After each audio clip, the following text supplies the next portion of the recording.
ನಮಸ್ಕಾರ. ಮೊದಲಿಗೆ ಸ್ವಲ್ಪ ನಿದ್ದೆ ಇಲ್ಲದೆ ಬಂದಿದ್ದೀನಿ. ನೈಟ್ ಶೂಟಿಂಗ್ ಇತ್ತು ಮಂಗಳೂರಲ್ಲಿ. ಬೆಳಿಗ್ಗೆ ದಿಲ್ಲಿಗೆ ಬಂದೆ, ಮತ್ತೆ ನೈಟ್ ಶೂಟ್ ಇದೆ, ಅಲ್ಲಿಗೆ ಓಡಬೇಕು. ಈ ಸಿನಿಮಾದಲ್ಲಿ ಒಬ್ಬ ಶೋಷಕ ವರ್ಗದಲ್ಲಿರುವಂತಹ ಒಬ್ಬ ಅಧಿಕಾರವನ್ನು ಎಂಜಾಯ್ ಮಾಡುವಂಥ, ಅದಕ್ಕೆ ಯಾವ ಎಕ್ಸ್ಟೆನ್ಷನ್ ಕೂಡ ಹೋಗುವಂಥ ಒಬ್ಬ ವ್ಯಕ್ತಿಯ ಪಾತ್ರ. ನಾವೆಲ್ಲರೂ ಕೂಡ ಅದೇ ಎಲ್ಲೋ ಒಂದು ಕಡೆ. ಆ್ಯಂಡ್ ಜಡೇಶ್ ಅವರು ಹೇಳಿದ್ರು ಈ ಪಾತ್ರ ಕೂದಲಿ ಇರುತ್ತೆ ಅಂತ. ನಾನು ಹೇಳಿದೆ ನಿಜವಾಗ್ಲೂ ಬೇಕಾ ಅಂತ. ಅದಕ್ಕೆ ಅವ್ರು ಹೇಳಿದ್ರು ಇಲ್ಲ ಸರ್, ಹಂಗೆ ಕಾಣಿಸ್ಬೇಕಾದ್ರೆ ದಯವಿಟ್ಟು ನಾನು ಕೆಲವರು ಆರ್ಟಿಸ್ಟ್ ಹೇಳ್ತೀನಿ, ಅಂದರೆ ದಯವಿಟ್ಟು ಅವರಿಂದ ತೊಗೊಂಬರೋಣ, ಇಲ್ಲಾಂದ್ರೆ ನಾನು ಆ್ಯಕ್ಟ್ ಮಾಡ್ತಾ ಇರ್ತೀನಿ, ವಿಗ್ ಇನ್ನೊಂದು ಕಡೆ ಇರುತ್ತೆ, ಸೊ ಅದು ಬೇಡ, ನಾನು ವಿಗ್ಗು ಒಟ್ಟಿಗೆ ಆ್ಯಕ್ಟ್ ಮಾಡಬೇಕು, ಆ ಥರದ ಆರ್ಟಿಸ್ಟ್ ಇದ್ದರೆ ಓಕೆ ಅಂತ. ಅದಕ್ಕೆ ಆಮೇಲೆ ಆ ಥರದ ಆರ್ಟಿಸ್ಟು ಅವ್ರ ಬಿಲ್ ನೋಡಿ ಸ್ವಲ್ಪ ಭಯ ಬಿದ್ದರು. ಬಟ್ ಈಗ ಸಿನಿಮಾ ನೋಡುವಾಗ ಅದು ನಾನೇ ಅನಿಸುತ್ತೆ. ಆ್ಯಂಡ್ ಈ ಪಾತ್ರಕ್ಕೆ ಆ ಕೂದಲು ಅಗತ್ಯ ಇತ್ತು ಅಂತ ನಾವು ಅನಿಸುತ್ತೆ. ಸೊ ಇದು ಆ ವಿಗ್ಗಿನ ಸ್ಟೋರಿ ಅಷ್ಟೇ ಅಲ್ವಾ ಕೇಳಿದ್ದೆ? ಹಾಂ ಎರಡನೇ ಪ್ರಶ್ನೆ ಇದೆಯಲ್ಲ. ಮೊದಲಿಗೆ ನಾನು ಈ ಸಿನಿಮಾ ಮಾಡೋದಕ್ಕೆ ಮೊದಲ ಕಾರಣ ಜಡೇಶ್ ಅವರು. ಅಂದರೆ ನಾನು ಯಾವತ್ತೂ ಕೂಡ ಒಬ್ಬ ನಿರ್ದೇಶಕ ಗೆಲ್ಲಬೇಕು, ತುಂಬ ದೊಡ್ಡ ಮಟ್ಟಕ್ಕೆ ಗೆಲ್ಲಬೇಕು. ಯಾಕಂದ್ರೆ ನಾವೆಲ್ಲ ನಿರ್ದೇಶಕರು, ನಮಗೆ ಗೊತ್ತು ಎಷ್ಟು ಕಷ್ಟ ಅಂತ. ನಾವು ಸಿನಿಮಾ ಮಾಡಿ ಮನೆಗೆ ಹೋಗ್ತೀವಿ, ಡಬ್ಬಿಂಗ್ ಮಾಡ್ಬೇಕಾದ್ರೆ ಮತ್ತೆ ಬರಬೇಕಾ ಅಂತ ಕೇಳ್ತೀವಿ, ಪ್ರಮೋಷನ್ ಬೈಕೊಂಡು ಬರ್ತೀವಿ. ಬಟ್ ನಿರ್ದೇಶಕ ಹಾಗಲ್ಲ, ಅವನು ಫಸ್ಟಿಂದ ಲಾಸ್ಟ್ ತನಕ ನಿಲ್ಲಬೇಕು. ಸೊ ನಾನು ಜಡೇಶ್ ಅವ್ರಿಗೆ ಗೆಲ್ಲಬೇಕು ಅಂತ ಯಾವತ್ತೂ ಭಾವಿಸಿದ್ದೆ. ಅಂದರೆ ದೊಡ್ಡ ಮಟ್ಟದಲ್ಲಿ ಗೆಲ್ಲಬೇಕು, ಯಾಕಂದರೆ ಅವ್ರು ಡಿಸರ್ವ್ ಮಾಡ್ತಾರೆ.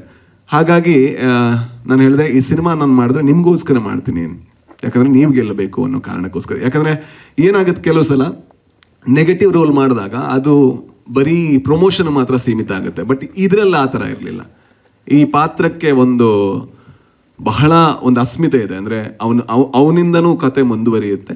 ಸೊ ಎಲ್ಲ ಪಾತ್ರದ ಥರ ಈ ಪಾತ್ರನೂ ಬಹಳ ಇಂಪಾರ್ಟೆಂಟ್. ಆದರೆ ಕೆಲವು ಸಲ ಏನಾಗುತ್ತೆ, ಬರವಣಿಗೆಯಲ್ಲಿ ಮಾತ್ರ ಈ ಪಾತ್ರ ಇರುತ್ತೆ. ಯಾವಾಗ ಪಕ್ಕದಲ್ಲಿರುವಂತಹ ನಾಯಕ ಅವನು ಸ್ವಲ್ಪ ಇನ್ಸೆಕ್ಯೂರಿಟಿ ತೋರಿಸ್ತಾನೆ, ಆಗ ಸ್ವಲ್ಪ ಕಮ್ಮಿ ಆಗ್ತಾ ಹೋಗ್ತಾರೆ. ಬಟ್ ವಿಜಯ್ ಸರ್ ಹಂಗಲ್ಲ. ಯಾವತ್ತೂ ಕೂಡ ಯಾಕೆ ಅವ್ನು ವಿಗ್ ಚೆನ್ನಾಗಿದೆ ಅಂತ ಕೇಳಿದವರಲ್ಲ, ಅಥವಾ ಅವನಿಗೆ ಯಾಕೆ ಬಿಲ್ಡಪ್ ಇದೆ ಅಂತ ಕೇಳಿದವರಲ್ಲ. ಯಾಕಂದರೆ ಅವ್ರಿಗೆ ಗೊತ್ತಿತ್ತು ಇಲ್ಲಿ ನಮ್ಮನ್ನೇನೋ ಹೈಲೈಟ್ ಮಾಡ್ತಾ ಇಲ್ಲ, ನಾವೇನೋ ನಾನು ರೂಲರ್ ಅಲ್ಲ, ಪಾತ್ರ ರೂಲರ್ ಅಷ್ಟೇ. ಹಾಗಾಗಿ ಅವರು ಅದನ್ನು ಒಪ್ಕೊಂಡು ಯಾವುದೇ ಇನ್ಸೆಕ್ಯೂರಿಟಿ ಇಲ್ಲದೆ ಮಾಡಿದ್ದಕ್ಕೆ ಸರ್ ನಿಮಗೆ ತುಂಬ ದೊಡ್ಡ thank you so much. And ಜೊತೆಗೆ ನಿರ್ಮಾಪಕರಿಗೆ, ಅಂದರೆ ಒಂದು ಕನ್ನಡ ಸಿನಿಮಾನ ಮಾಡೋದು ಕಷ್ಟದ ಕೆಲಸ. ಅಂದರೆ ನಾವು ಹಲವಾರು ಅಡಚಣೆಗಳನ್ನು ನಾವು ಎದುರಿಸ್ಬೇಕು, ಮುಂದುವರಿತಾನೆ ಇರಬೇಕು. ಸೊ ನಮಗೆ ಎಷ್ಟೇ ಕಷ್ಟ ಆದರೂ ಕೂಡ ಇಲ್ಲಿ ತನಕ ಸಿನಿಮಾ ತಗೊಬಂದಿದ್ದೀರಾ. ಆ್ಯಂಡ್ ನಾನು ಯಾವತ್ತೂ ಭಾವಿಸೋದು, ನಾನು ಅಥವಾ ಯಾರಾದರೂ ಕನ್ನಡ ಸಿನಿಮಾಗಳನ್ನ ಯಾರೆಲ್ಲ ಮಾಡ್ತಾರೆ ಅವರೆಲ್ಲ ಗೆಲ್ಲಬೇಕು.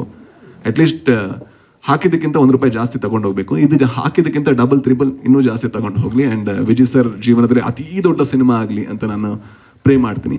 ಆ್ಯಂಡ್ ಜಡೇಶ್ ಸರ್ ಒಳ್ಳೇದಾಗಲಿ ನಿಮಗೆ. ನಾನು ಹೈಯೆಸ್ಟು, ಅಂದರೆ ಇವರೆಲ್ಲ ಹೇಳಿದ್ರಲ್ಲ ಬ್ರದರ್ ಥರ ಟ್ರೀಟ್ ಮಾಡಿದ್ರು, ಬ್ರದರ್ ಥರ ಡೈರೆಕ್ಷನ್ ಟೀಮ್ ಹತ್ರ ಕೇಳಿದ್ರೆ ನಾನು ಎಷ್ಟು ಜಗಳ ಮಾಡಿದ್ದೀನಿ ಅಂತ ಅವ್ರು ಹೇಳ್ತಾರೆ.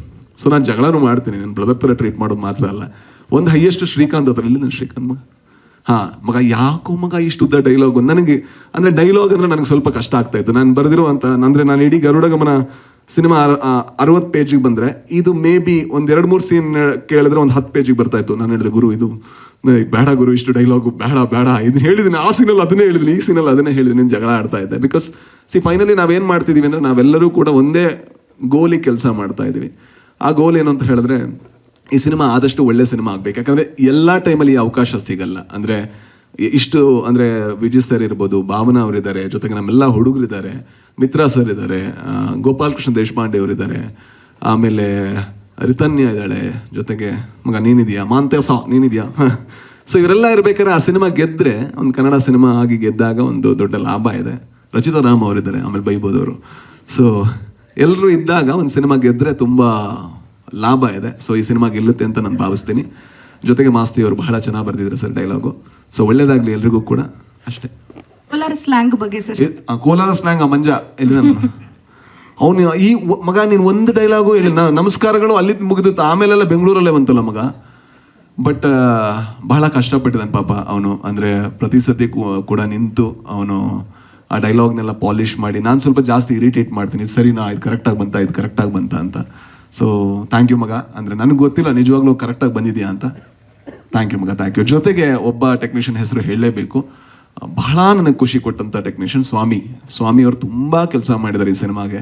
ಅಂದರೆ ಅವರು ದುಡ್ದಂಥ ರೀತಿ ಇದೆಯಲ್ವಾ, ನಂಗೆ ಬಹಳ ಖುಷಿ ಆಯಿತು. ಸ್ವಾಮಿಗೂ ಬಹಳ ಒಳ್ಳೇದಾಗಲಿ ಅಂತ ಕೇಳ್ತಾ ಅಷ್ಟೇ ಅಲ್ವಾ? ಬೇರೆ ಹೆಸರು ಮಿಸ್ ಮಾಡ್ದ ಇಲ್ಲ ಅಲ್ವಾ? Thank you so much. ಸ್ವಾದಿಷ್ಟತೆಯ ಸ್ವಾದ, ತಾಜಾತನದ ಆಹ್ಲಾದ, ಉತ್ತಮ ಆರೋಗ್ಯ ಮತ್ತು ಹೆಚ್ಚಿನ ರೋಗ ನಿರೋಧಕ ಶಕ್ತಿಯ ವೃದ್ಧಿಗೆ ಈಗ ನಿಮಗೆ ಸಿಗುತ್ತಿದೆ ಉತ್ತಮ ಗುಣಮಟ್ಟದ ಪೌಷ್ಟಿಕಾಂಶ Shri Vaidik millet health mix. ಇದು ಸಿರಿಧಾನ್ಯಗಳ ಸಂಪತ್ತು.